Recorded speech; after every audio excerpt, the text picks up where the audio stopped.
남계 남자로만 계승. 일본은 군민 일체의 국가다. 느낌이 딱 오시죠? 일본 제국주의. 지금 일본 경제가 좋지가 않잖아요. 계속해서 하락하고 있고 그 일본 국민들이 먹고 살기가 힘듭니다. 일본 정치계가 전체적으로 우평양되는 경향이 또 나타나고 있습니다. 그 정도로 일본 국민들이 좀 현재는 이시바 총리를 지지하고 있습니다. 그래서 이시바 총리가 계속 있는다면은 일본에게도 좋고 그리고 한국에게도 좋고 서로 좋은 그러한 일이 됩니다. 지금 한일 정상회담 이후에 이렇게 과반수가 넘어버리는 일이 벌어졌습니다.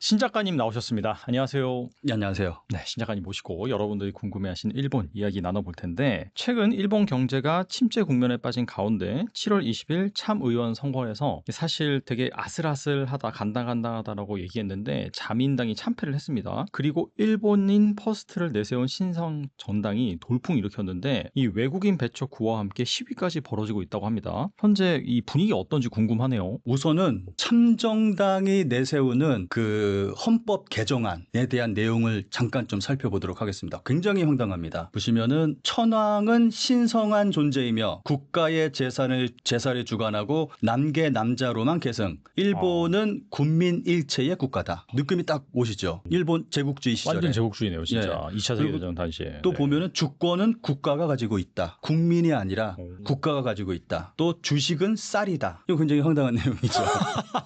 주식은 쌀이다를 헌법에 넣어야 된다라고 주장을 하고 있는데 이 부분은 좀 참정당이 다른 어떤 종교적인 성향을 좀 띠고 있는 부분이 있거든요. 일본 같은 경우는 일본의 정당의 특징이 있다면 종교하고 결합한 정당들이 몇 개 있습니다. 가장 대표적으로 그 자민당하고 연립정당을 맺고 있는 공명당. 네. 공명당 같은 경우는 그 창가학회라고 그 종교 단체 사람들의 지지를 얻어서 정당이 운영이 된다고 말할 수 있을 정도거든요. 그 종교단체의 힘이 굉장합니다. 그리고 또 하나가 카가쿠노코 과학의 행복이라는 종교단체가 있는데 거기서도 이제 정당을 만들어서 내고 그런 특히 과학의 행복 같은 경우는 무슨 막 우주를 이야기하고 막 별의별 황당한 얘기를 다 하고 있는데 참정당도 그렇게 비슷한 모습을 보이고 있습니다. 비과학적이고 좀 종교적인 그러한 느낌을 많이 풍기고 있습니다. 그리고 또 보면은 국어, 고전 도금, 역사, 신화, 도덕, 무도, 정치 참여는 의무 교육, 교육에 있어서 교육 칙어 등 역사적 조칙, 애국심, 음식과 건강, 지역 제사와 위인, 전통 행사를 존중해야 한다. 여기서 보면은 또 교육 칙어라는 말이 나오고 애국심이라는 말이 나오고 똑같죠. 제국주의 시절에 교육 칙어가 굉장히 문제가 되는 부분에 있는 그건데 이걸 다시 되살려야 된다고 이야기를 하고 있습니다. 그리고 외국군의 국내 상주 및 기지 설치 금지. 이거는 미군 철수죠. 미군 철수. 예. 와. 정말 다 이야기하는 게 황당한 주장만 하고 있습니다. 일본에서 미군이 철수할 가능성이 있을까요? 약간 느낌이 이것도 약간 극우 느낌이잖아요. 어떻게 보면은. 그렇죠. 우리나라는 완전 다르네요. 우리는 또 어떻게 보면 미군을 또 엄청나게 또 이렇게 신봉하고 하는데 여긴 또 완전 다르네요. 네. 근데 보통의 극우라면은 네. 이런 모습을 보이는 게 어떻게 보면은 정상이라고 말할 수가 있잖아요. 근데 한국 같은 경우는 좀 너무 좀 이상한 쪽으로 가다 보니까 좀 다른 모습을 보이고 있죠. 근데 좀 요 참정당이 주장하는 내용들을 보면은 다 황당한 내용들. 이렇게 헌법을 고쳐야 된다라고 주장을 하고 있는데 정말 황당한 내용을 주장을 하고 있습니다. 그럼에도 불구하고 일본 국민들의 전폭적인 지지를 받아서 이번 참여원 선거 때 굉장히 많은 의석을 굉장히 유의미한 의석을 차지할 수가 있었고 그런 일이 벌어지고 있죠. 그리고 또 하나 문제가 된 게 그 참정당 후보가 가두 연설을 하고 있을 때 참정당을 지지하는 지지자가 그 주변 사람들한테 15엔 50전 발음해봐라 이런 말을 하고 다녔어요. 왜요? 네. 그래서 이게 굉장히 일본 내에서 논란이 됐거든요. 15엔 50전 관동 대지진 때 15엔 50전 발음해봐라. 발음을 못하면은 일본인처럼 발음 못하면은 거기서 이제 사살을 해버리고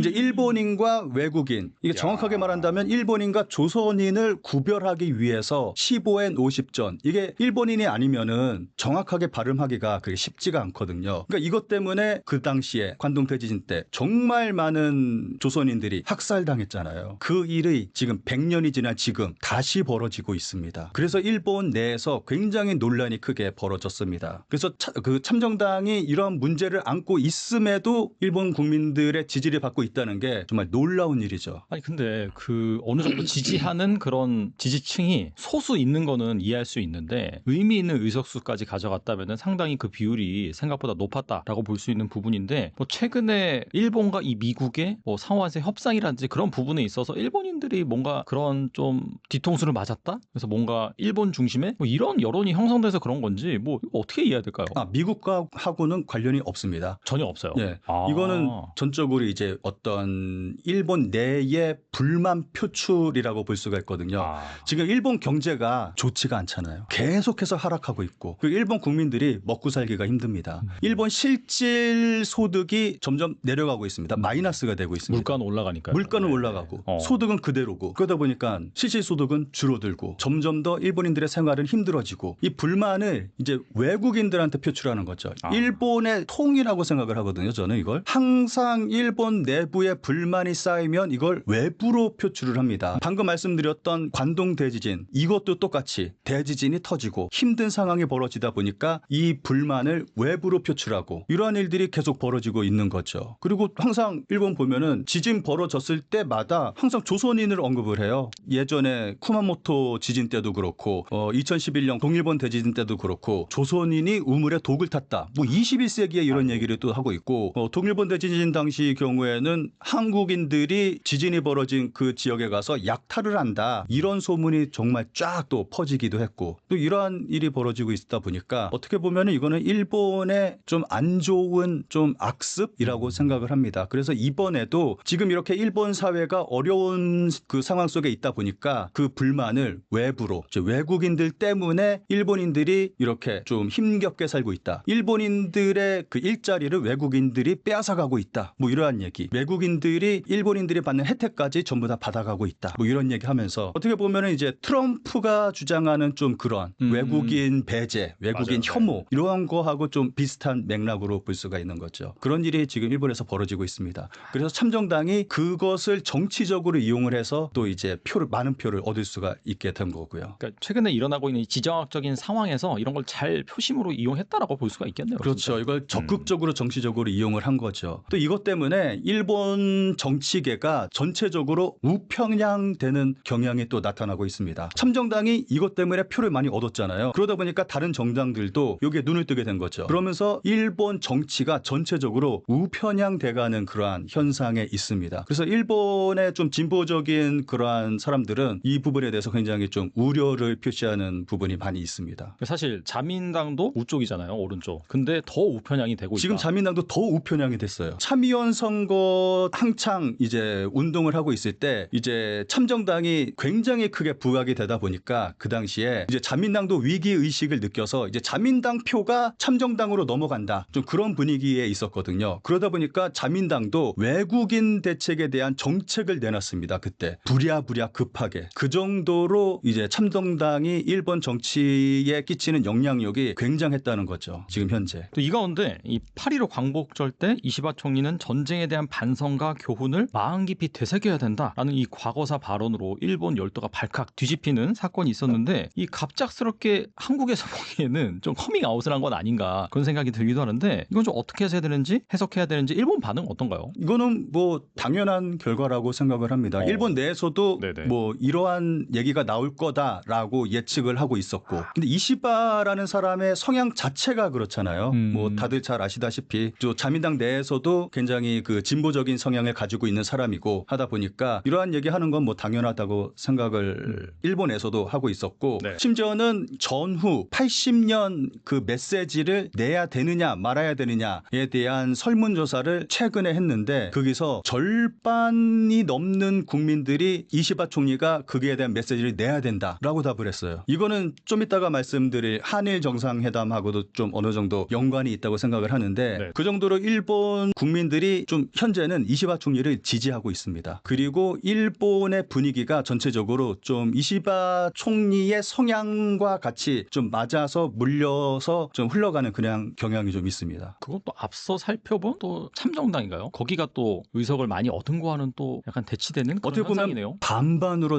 나뉘어졌다고 볼 수가 있는 양극화가 좀 거죠. 심해졌다. 네, 양극화라고 볼 수가 있겠죠. 그럼 바로 이제 질문 드려볼 텐데 최근에 이제 한일 정상회담을 통해서 17년 만에 한일 정상회담 공동 문서 발표에 이제 합의하는 그런 사건이 발생했는데 이거 일본 내부에서 평가는 어떤가요? 일본 내에서는 평가가 좋습니다. 이거는 제가 정말 깜짝 놀란 게 한국 시민단체에서는 비난이 빗발쳤습니다. 아 그래요? 예, 제가 이쪽하고 관련된 몇몇 시민단체에 정기 후원을 하고 있거든요. 그래서 그 소식지를 제가 정기적으로 받아보고 있는데 네. 이번에 한일 정상회담 이후에 그 소식지 날라온 거 보고 너무 깜짝 놀랐습니다. 너무 심하게 그 이재명 대통령을 비판을 해서 아니 이 정도로 이런 말을 해도 되나 싶을 정도로 정말 강하게 비난을 하더라고요. 근데 그것도 뭐 이해하지 못하는 부분은 아니죠. 이해가 가죠. 근데 일본 측에서는 이 부분에 대해서 좀 환영하는 그러한 부분도 있었습니다. 근데 이번에는 좀 내용을 보면은 공동성명에서 위안부, 강제동원 등의 일본 측의 구체적인 사죄, 반성의 내용은 들어가지 않았습니다. 좀 대체적으로 좀 얼버무려서 좀 이렇게 뭐 좀 예전에 좋게. 예 네. 그거를 이제 계승해 나간다 뭐 그런 식으로 좀 한 그러한 부분이 있었잖아요. 좀 이 부분에 대해서는 일본에서는 뭐 또 환영하는 그러한 부분이 있고 또 그렇다고 해서 한국이 전부 다 양보한 건 아니잖아요. 또 이재명 대통령 발언을 보면 피해자의 완전한 명예 회복을 위해 해결책을 함께 모색해 가고 싶다라고 이야기를 했는데 이 부분은 어떻게 보면 지금 당장은 이렇게 넘어가지만 장기적 측면에서 니들이 사과하는 쪽으로 해결책을 모색해 보자 뭐 이런 식으로 좀 해석할 수 있다고 저는 생각합니다. 이러한 모습을 보인 거는 국내의 비판을 받을 것을 알면서도 이재명 대통령이 이러한 행동을 한 것은 제가 생각할 때는 뭐 많은 전문가들도 이렇게 이야기를 하고 있는데 한마디로 말한다면은 이시바 일병 구하기 뭐 이렇게 표현을 하면 좋을 것 같습니다.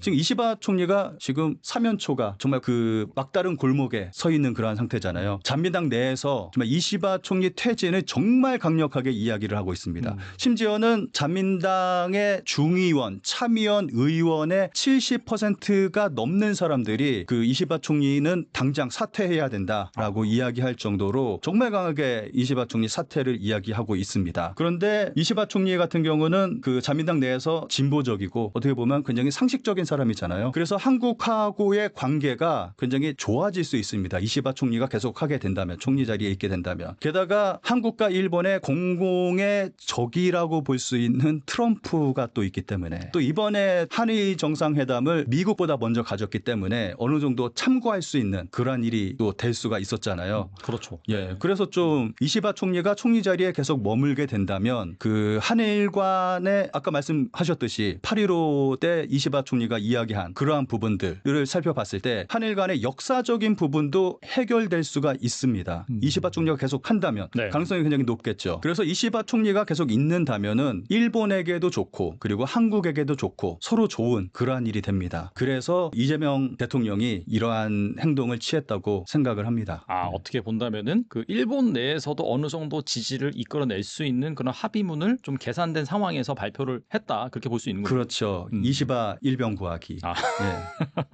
그런데 음. 한일 그 정상회담 이후에 바로 직후에 일본에서 그 설문조사를 했습니다. 23일, 24일 양일간 일본 언론들이 정말 대대적으로 설문조사를 했는데 그 설문조사 결과가 굉장히 놀랍습니다. 이거 그림을 보면서 좀 설명을 드리겠습니다. 네. 여기 보시면은 이시바 총리의 지지율을 나타낸 그래프입니다. 7월 달에 급격하게 떨어졌다가 지금 8월이라고 표시된 부분이 한일 정상회담 네. 이후에 실시한 설문조사 결과입니다. 급격하게 올라간 걸 볼 수가 있습니다. 야. 다음 그림을 보시면은 그러면 왜 이시바 총리의 그 지지율이 올라갔느냐에 대한 그 이유를 설명한 그림인데 지금 보시면 이러이러한 이유 때문에 좋은 이미지로 언론에 비춰졌다. 그러면서 굉장히 강조한 게 한일 정상회담을 일본 언론에서는 좀 강조하고 있습니다. 그러면서 이러한 이유 때문에 이시바 총리의 지지율이 올라갔다라고 지금 설명을 하고 있는데 여기서 가장 중심이 되는 거는 한일 정상회담이라고 이야기를 하고 있습니다. 그래서 다음 그림을 보시면은 이시바 총리가 퇴임을 해야 되냐에 대한 설문조사인데 이시바 총리는 퇴임해야 된다라고 생각하는 사람이 42%, 그렇지 않다, 계속 해야 된다라고 생각하는 사람이 50%. 그런데 자민당 지지층 내에서 보면은 이시바 총리가 계속 해야 된다라고 생각하는 자민당 지지층은 74%. 44%나 됩니다. 어떻게 보면 자민당 지지층이 더 견고하게 이시바 총리를 지지하고 있다고 볼 수가 있는 거죠. 그리고 이시바 총리의 참의원 선거 패배로 인해서 이시바 총리의 책임이 어떻게 되느냐, 이시바 총리의 책임이 아니다라고 생각하는 사람이 44%, 자민당 지지층 내에서는 55%뭐 이런 식으로 오히려 자민당 지지층이 이시바 총리를 좀 지지하는 그러한 경향이 큽니다. 그런데 교도통신의 설문조사는 더 높게 나타나고 있어요. 이시바 총리는 퇴임하지 말아야 된다라는 결과가 55%까지 나왔습니다. 이것도 점점 더 올라가다가 지금 한일 정상회담 이후에 이렇게 과반수가 넘어버리는 일이 벌어졌습니다. 그만큼 한일 정상회담이 일본 국민들에게 끼친 그러한 영향이 굉장히 크다고 볼 수가 있겠죠. 다음 그림 보면서 좀 설명을 좀 드리도록 하겠습니다.